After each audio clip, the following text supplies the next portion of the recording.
From Interior Alaska's most trusted news source, this is the Fairbanks Evening News. Good evening and thank you for joining us. House and Senate Democratic legislators introduced a bill today to grant tax concessions to oil producers who put new oil into the Alaska pipeline. The bill targets tax incentives to new fields and to new development in existing fields, and it offers other incentives outside the tax code to spark new development. The plan would cap the progressive surcharge that companies say eats too deeply into profits, discouraging new investment. It also would require development plans from initial leases on state lands. The Democrats oppose an overhaul of the oil tax structure proposed by Governor Sean Parnell, calling it a giveaway to oil companies. The numbers that we've seen from the governor's own experts show it's extremely profitable to do business in Alaska. The oil companies have made over $40 billion in profits. ConocoPhillips, March 23rd, 2011, to a bunch of Wall Street executives, says Alaska has very strong returns and good cash margins. So we know Alaska's a good place to do business. We just have to start enforcing the leases, acting like a sovereign. In a surprising announcement for the Catholic community, Pope Benedict XVI announced today he is resigning. The 85-year-old Pope announced his decision in Latin this morning during a meeting of Vatican cardinals. He told the cardinals that he didn't feel he could carry on with the job. Benedict is the first pope in modern history to resign. The last pope to resign was in 1415. Vatican officials say the 85-year-old Benedict will resign on February 28th. Locally, Bishop Donald Kettler of the Catholic Diocese of Fairbanks says the move is surprising to him, but he is looking forward to the selection process for the new leader of the Catholic Church. I was surprised. I didn't expect this.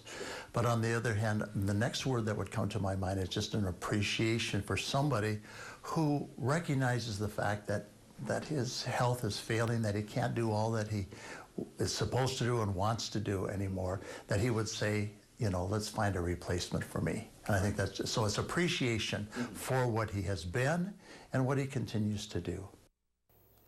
With all but one member present, the Fairbanks North Star Borough School Board convened today to accept the resignation of one of their own.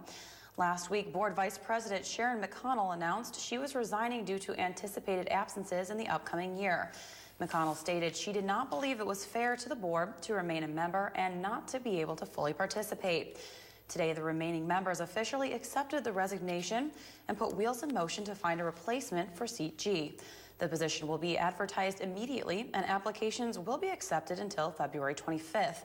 Those selected for an interview will meet with the board March 2nd, and a candidate will be selected the same day to finish McConnell's term. Board President Christina Brophy offered a parting comment for McConnell and her service to the community. Those of us of few words are often criticized for not talking often enough, but when Sharon spoke, I believe people listened because she chose her words wisely and spoke when she had something important to say. We wish Sharon the very best as she continues to contribute to our community, and we will miss her. The Senate In-State Gas Line Committee has been meeting, hearing proposals from different groups. The Alaska Gas Line Development Corporation made its presentation last week. Frank Richards from that group told lawmakers that $400 million had been set aside to advance the project and that $72 million of that has been used in the past several years. He said he felt that the group could save interior residents money.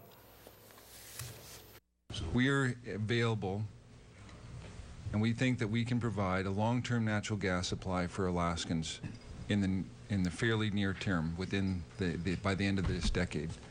The cost is $7.7 billion based on our level of estimate right now.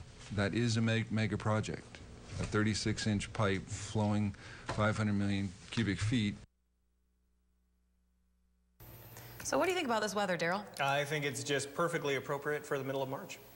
It's the middle of February. Oh, okay. Yes, Mike, tell us why we're getting March weather in February.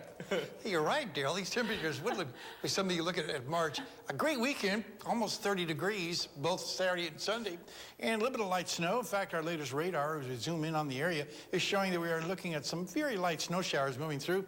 After that, we're looking at things looking pretty good. Now, temperatures will start cooling down a little bit this week, but nothing to get excited about. We're not looking at temperatures dropping down to the 20s or 30s below. In the lower 48, that blizzard is finally out of the picture, but a new storm is developing. We'll tell you all about it with all the weather later on. Daryl, Stephanie? Daryl, you know, I think I have to get with I have to be faster with you. With the calendar, that's right. All right, well, when we come back, an astronaut is in Fairbanks all week to visit area schools. And we start a special series tonight on getting natural gas to the interior. Stay with us. This edition of the Fairbanks Evening News is brought to you by Northland Hearing Services. Better hearing with a human touch. And by Spenard Builder Supply. Welcome back to the Fairbanks Evening News. The public and many school children are getting an opportunity this week to find out what it's like to be orbiting in space. Thanks to the Space Foundation, a global space advocacy and education organization based in Colorado, is bringing its New Horizons community education program to the Fairbanks area all this week. Included in the program is former astronaut Dr. Leroy Chow. Dr. Chow has been involved with 4 shuttle and space station missions, including the Discovery, Endeavour, and Columbia, and the Russian Soyuz, where he lived for more than 6.5 months. The astronaut will be speaking to numerous schools and service organizations about a career that brought him many breathtaking experiences.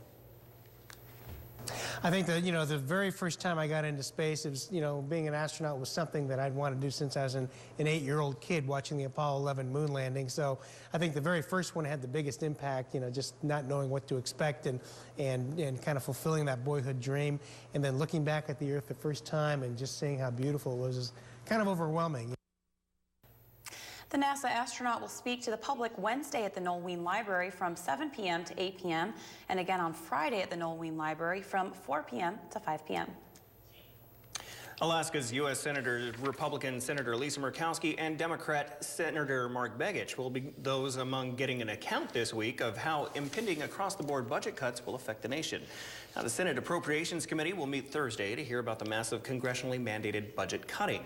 The $85 billion cut is scheduled to take effect March 1st. The White House says non-defense spending would be cut 9% in the current fiscal year and defense spending by 13%.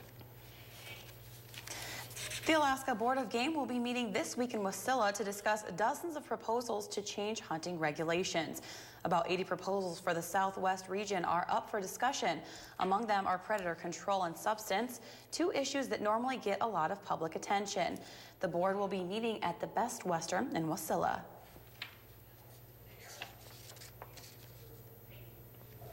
Alaska has an abundance of natural resources, one of them being an ample supply of natural gas. To date, natural gas has been impossible to bring to the interior due to a multitude of issues. Tonight, we start from the beginning and take a multi-part look into natural gas in Alaska.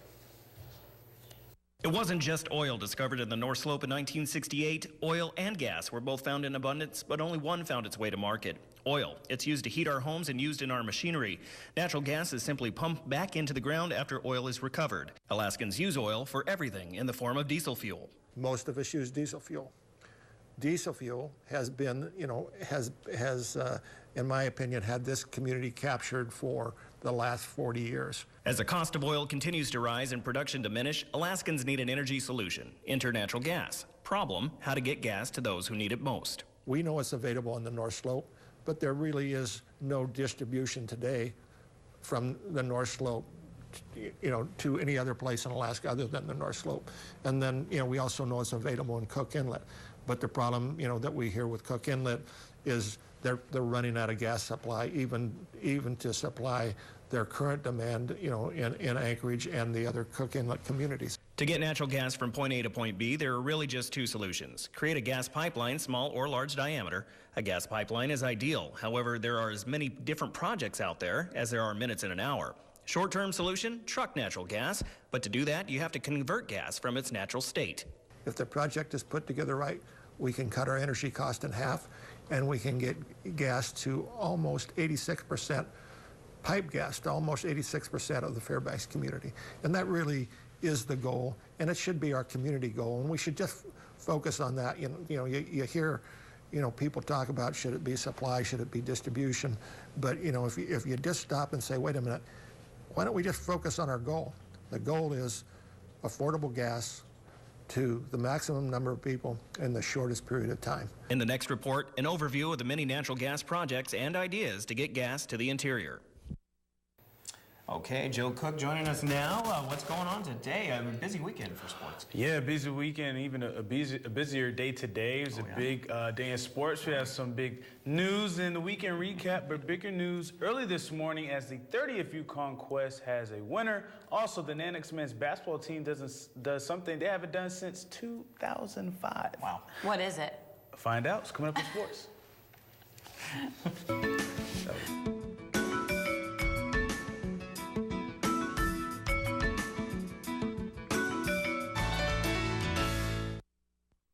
Brought to you by the Law Office of Rita T. Alley.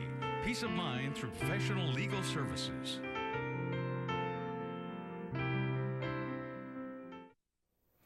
Hello, Interior Alaska. Joe Cook here. Once again, the sports seat for you on this Monday evening. And you know what that means? It's time for a jam-packed weekend recap. He was only 26 seconds away from winning the Yukon Quest last year, but in this year's 30th edition of the Quest, Alan Moore stands alone. Moore, the Two Rivers resident, came into Fairbanks 6:54 early this morning, beating out Hugh Neff, who led much of the race and was his closest competition by an hour and 16 minutes. Moore crushed the old record of 9 days and 26 minutes by Hans Gott in 2010. Moore completed the Quest in a record 8 days, 19 hours and 39 minutes. Moore and his wife, Allie Zirkle, who won the Quest in 2000, are the first husband and wife to have Yukon Quest titles.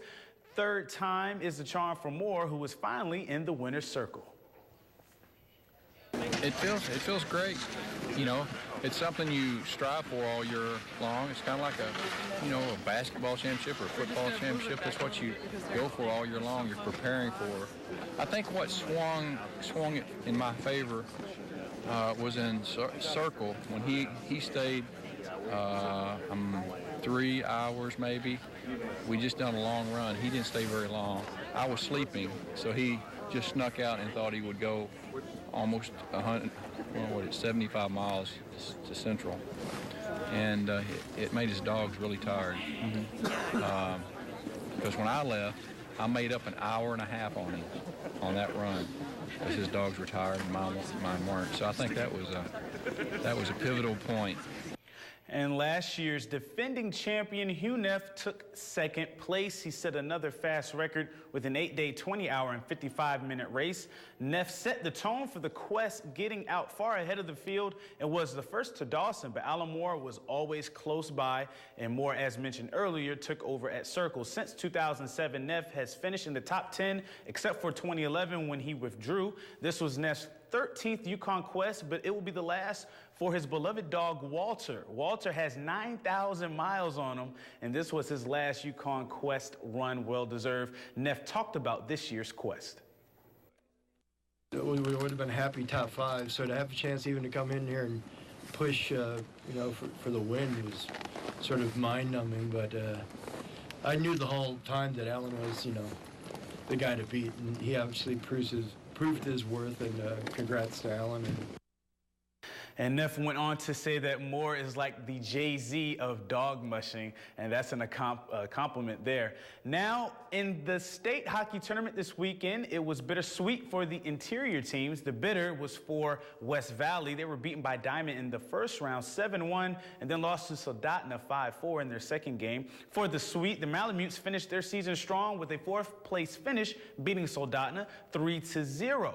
But the sweetest was the Monroe Catholic Rams, who are the 3A state hockey champions. It took some heartbreaking losses in the title game the past 2 years, but the Rams are finally on top after a 3-0 shutout victory over Houston. Nathaniel Brose was the game's MVP for his 22 saves. Jacob Hebert, the senior, nailed what would be the game winner in the second period, assisted by fellow senior Carson Keys. Hebert finished with 2 goals, and senior Kyle Coley added a goal and an assist. Congrats to the 3A Greatland champion Monroe Rams. And over the weekend, your Arctic Bears girls hockey team made history, becoming the first girls hockey team to win the inaugural Girls State Hockey Invitational Tournament.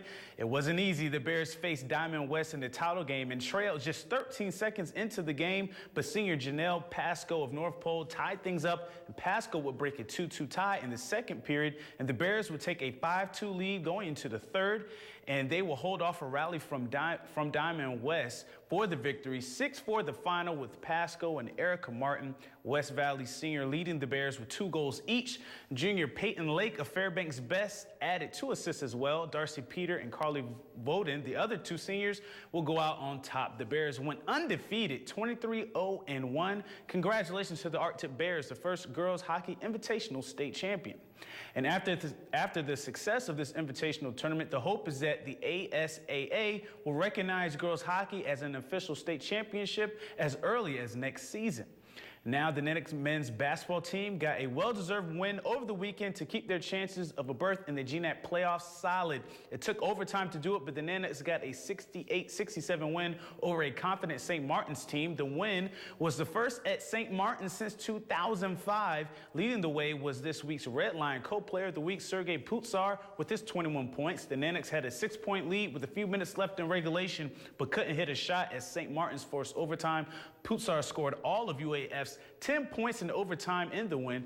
This Saturday, the Natick go into Anchorage to take on the Seawolves for the revenge game. Both teams are 8-5 in conference play, with the Natick in 4th and UAA in 3rd place because of overall records. And that'll do it for sports tonight. Thanks for rocking with me for a little while. For more KTVF sports, log on to Twitter, YouTube, webcenter11.com, and download our mobile app. Stay cool, Alaska. Mike Schultz has your full weather forecast coming up next, and we'll catch you next time. Hey, welcome back, everyone, to Fairbanks Evening News. Hope you had a good weekend. It's time to take a look at the weather. I'm Mike Schultz, and we're looking at our photograph to start off with. A beautiful one sent in by Ken Roberts. We'll call this a frigid sunrise. We might see something like this weekend, but not quite as cold as it was when these were taken. This was like 40 degrees below zero. Remember, if you have a photograph to send it to Mike Schultz at KTVF11.com. Temperature is 16 degrees right now after a high of 21. The low last night, 3 degrees. Record high 2004. Record low 53 below in 1932. Sunrise 9:03, sunset 5:11. We are over 8 hours of daylight, 8 hours and 8 minutes to be exact. A gain of 7 minutes from yesterday. Here's our satellite picture today. The storm that brought us our light snow over the weekend is moving off into Canada. We are still getting a flow out of the southwest, and that means temperatures will continue quite mild, but it's going to turn around a little bit over the weekend and give us cooler air coming in from the northwest. Now, what's going on across the rest of the state today? We had showers around Ketchikan, cloudy skies at Juneau. Partly cloudy to cloudy skies from Kodiak to the Anchorage Bowl area. Some snow showers around Bethel, also some snow at Nome, and a few flurries in Barrow, and 16 degrees at Fort Yukon, clear skies. Lower 48 weather, the big news last week was a storm that brought all the snow. Well, we have, again, another storm moving across parts of Texas, more rain over the Seattle area. On the satellite and radar, there's the remnants of that last storm that brought all the mess to the eastern coast, and all the rain moving across parts of the deep south, some of the spawned tornadoes too. Another system moving across the Pacific Northwest. Now this storm system is going to mean more rain, 2 to 5 inches in some parts of the deep south, and the overall jet stream will mean more cold air coming in from Canada across much of the northern plains, while the rest of the country looks pretty good. Well, back to Alaska for tomorrow in the northern sections, flurries of Barrow and Fort Yukon, scattered snow showers for Nome. Here in the interior will be mainly cloudy skies, a little cooler than it was today. Over southeast Alaska, we'll be looking at rain and snow showers at Juneau. Ketchikan will see a little bit of rain. Over to the southwest, it looks like rain and snow showers at Cold Bay and Kodiak, snow for Bethel. And around the south central regions, we're looking at snow showers in Anchorage and Homer, 2 to 3 inches of snow in the Valdez area. Well, again, it's time for another Kids Weather Watch. This week, we're talking with the kids from U Park Elementary School. Tonight, a young man with a story about a tent problem he had. I was at Colt's house and we were out back camping. We got the tent ready, but we forgot one thing, the stakes. We got the tent all set up and we were arranging the beds when a big gust of wind came and picked up the tent. Colt's dad came out and fixed it. And boy, next time we will remember the stakes. And tomorrow night, a young lady will be here to share a picture with us. Here's your forecast for the remainder of the night. Looks like 8 degrees below zero, cloudy skies, a little colder with flurries. Tomorrow's forecast, 15 degrees, not quite as warm as it was today, but continued cloudy skies, and the extended forecast calling for a chance of snow again by Friday, with snow a better chance on Saturday and into Sunday. But temperatures will be cooling off. As you can see, the overnight lows dropping down to pretty chilly. Temperatures right around, about 10 below each night, with daytime highs in the single digits by Sunday. It's bearable. 10 below is You got your 30 nothing. degrees I was telling you about over the weekend, though. Yeah, I did. I enjoyed it there. All right. It was good. Okay. Did you think there'd come a time where 30 degrees was like celebratory Yeah, weather? I can definitely feel the difference between like 27 and negative 27. Yeah, well, don't hold your breath. All right. Because things change so easy. Because you'll pass out. And it'll freeze. That'll wrap up this edition of the Fairbanks Evening News. As always, we are glad you could join us. Tonight on NBC Nightly News, a report from Rome in the wake of Pope Benedict's surprise resignation, why he did it, and what happens next. Now that's coming up next with Brian Williams. Remember, for all our news, sports, and weather, go to webcenter11.com. We're going to leave you tonight with some more of that astronaut talking to the kids today at Weller Elementary School. From all of us here at the News Center, have a good night.